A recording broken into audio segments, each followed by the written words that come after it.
দীর্ঘদিন পর অন্যরকম এক মিলন মেলায় পরিণত হয় সেনাকুঞ্জ।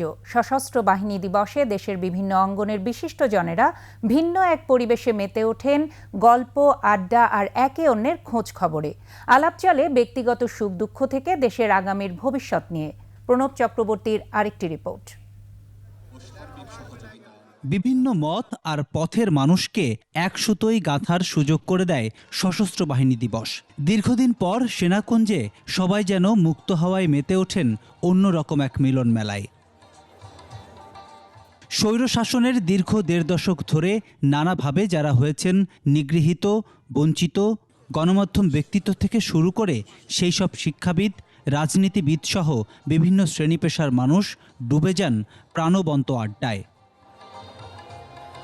রাজনৈতিক পট পরিবর্তনের এই অনবদ্য সুযোগে দেশের গণতান্ত্রিক ব্যবস্থার পুনর্জাগরণের প্রত্যাশা সবার। যাতে আমরা সুষ্ঠু নিরপেক্ষ নির্বাচন পাই, যার মাধ্যমে আমাদের গণতান্ত্রিক ব্যবস্থাটা কার্যকর হয়, এটাই প্রত্যাশা। এটা পুরো জাতির প্রত্যাশা, আমাদেরও প্রত্যাশা। ভিন্ন মত আর পথের মানুষকে যারা দাবিয়ে রাখতে চায় তাদের পুনরুত্থান যেন আর না ঘটে, সেই অঙ্গীকারের কথা উচ্চারণ করলেন বিশিষ্টজনেরা।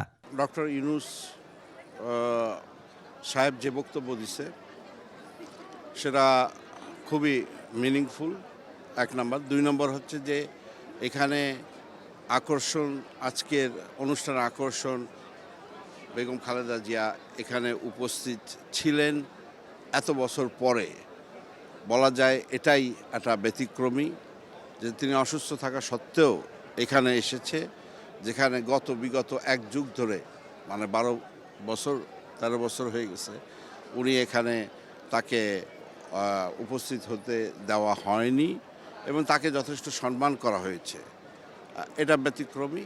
সেই সাথে অনেক নতুন মুখ আমি দেখলাম, যেখানে যারা বিগত ১০-১৫ বছর ধরে এখানে জায়গা পায়নি, সেই সমস্ত লোককে দেখে খুশি হলাম। অনেকের সাথে কুশল বিনিময় হলো। সেই সাথে একটা জিনিস আমার চোখে পড়লো যে অনেক যে চামচা এবং দালাল যারা চিহ্নিত এই স্বৈরাচারী সরকারের দোসর, তাদের কাউকেই দেখা যায়নি। একমাত্র ওয়ালটন এসি দিচ্ছে ১ বছরের রিপ্লেসমেন্ট গ্যারান্টি। সশস্ত্র বাহিনীর এমন আয়োজনে বিদেশিদেরও ছিল সরব উপস্থিতি। প্রণব চক্রবর্তী, ২১শে টেলিভিশন, ঢাকা।